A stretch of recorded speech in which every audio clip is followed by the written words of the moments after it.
A former lawyer at News International has insisted its chairman, James Murdoch, was told that phone hacking at the News of the World was more widespread than the company previously acknowledged.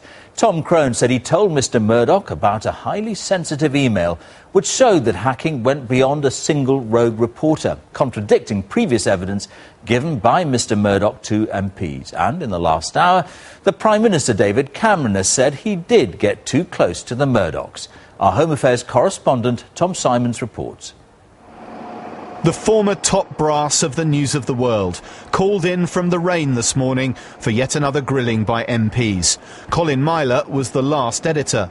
Tom Crone was an influential lawyer. The inquisition was wide-ranging, but it boiled down to two big questions. Was there a cover-up within News International of the possibility phone hacking was widespread?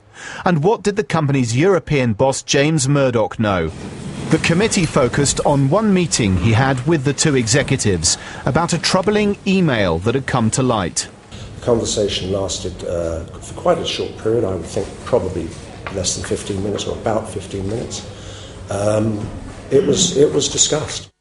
The email from a News of the World reporter contained transcripts of messages hacked from the voicemail of a leading figure in football, Gordon Taylor.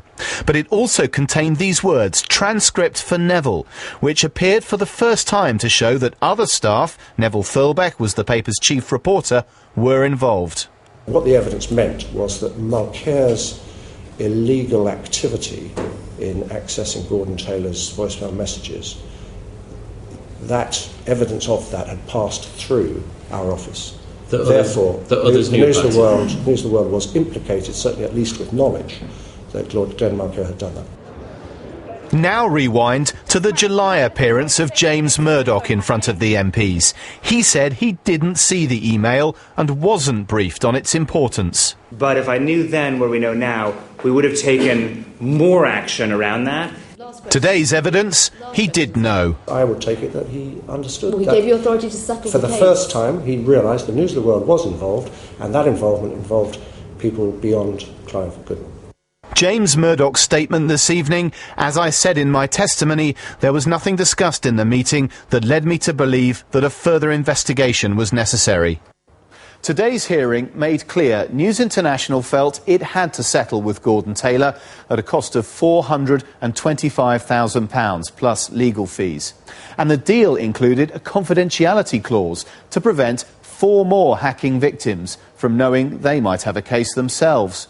The MPs were also told the editor at the time, Andy Coulson, was prepared to give the disgraced News of the World reporter Clive Goodman another job at the paper once he'd served his sentence for phone hacking. In the last hour, the Prime Minister, who gave Mr Coulson himself a second chance, has been facing the questions. Do you feel that you personally became too close to leading executives of News International? Yes, I think everybody. Look, I think that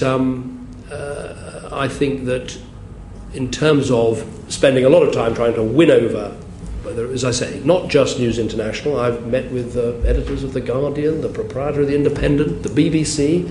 That as leader of the opposition and as Prime Minister, you do want to get your message across.